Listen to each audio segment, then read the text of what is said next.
Hello, c'est Greg. Petit disclaimer avant de commencer, pour ne pas me répéter, mettez pause pour avoir toutes les infos. Pour plus de détails, regardez la vidéo d'introduction de la formation pour être sûr de suivre le contenu dans les meilleures conditions. C'est parti! Hello, c'est Greg. Bienvenue dans cette nouvelle section. Les modules seront un peu plus courts que la section précédente, mais je vais essayer de vous donner davantage d'informations sur l'examen de manière un peu plus générale. Dans ce module, on va reprendre certains points des précédents modules et les généraliser. Tout d'abord, je vais un peu répéter ce qui a été dit précédemment, mais votre examen, c'est un examen d'exagération. Il vaut mieux faire trop que pas assez. Par exemple, si vous faites beaucoup de RTI, que vous regardez fréquemment vos rétros, ou que vous faites bien vos contrôles sans exagérer, l'expert ne pourra jamais reprocher votre prudence. Il ne pourra jamais vous dire « Ah, vous avez fait un RTI de trop ». En revanche, il pourra vous dire « Là, vous avez oublié un RTI, ça aurait pu être dangereux ». C'est vraiment très important de regarder vos rétros toutes les 5-6 secondes.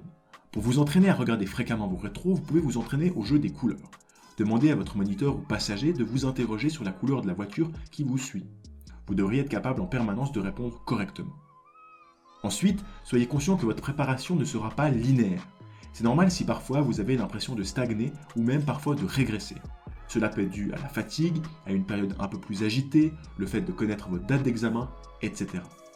Le permis, c'est tout un processus, et c'est normal d'avoir certains relâchements et doutes parfois. Surtout dans les semaines qui précèdent votre examen, vous êtes plus susceptible de faire des bêtises. Alors on essaye de rester concentré. Pour évaluer et avoir une idée de votre niveau, je mets ci-dessous les deux grilles d'évaluation pour la Suisse et la France. Même si chaque pays a sa grille d'évaluation et qu'elles peuvent évoluer, n'hésitez pas à les étudier les deux pour avoir une idée concrète de votre progression. Aussi, si vous ratez votre examen, ce n'est pas dramatique. Beaucoup de gens ratent, donc relativisez et vous ferez mieux la prochaine fois. Même si c'est facile à dire, prenez votre temps et n'y pensez pas trop. Si vous avez bien conduit et suffisamment, tout devrait bien se passer. Vous devez juste montrer à une seule personne que vous pouvez conduire prudemment. Quoi qu'il en soit, je croise les doigts à distance pour vous. Voilà, j'espère que cette vidéo vous a plu. Comme je vous le disais, ce contenu était autrefois payant. Si vous voulez nous remercier, on serait vraiment honoré que vous vous abonniez à la chaîne ou mettiez un j'aime. Ça compte énormément pour nous. Voilà, à la semaine prochaine pour une nouvelle vidéo de la formation. C'était Greg, allez ciao.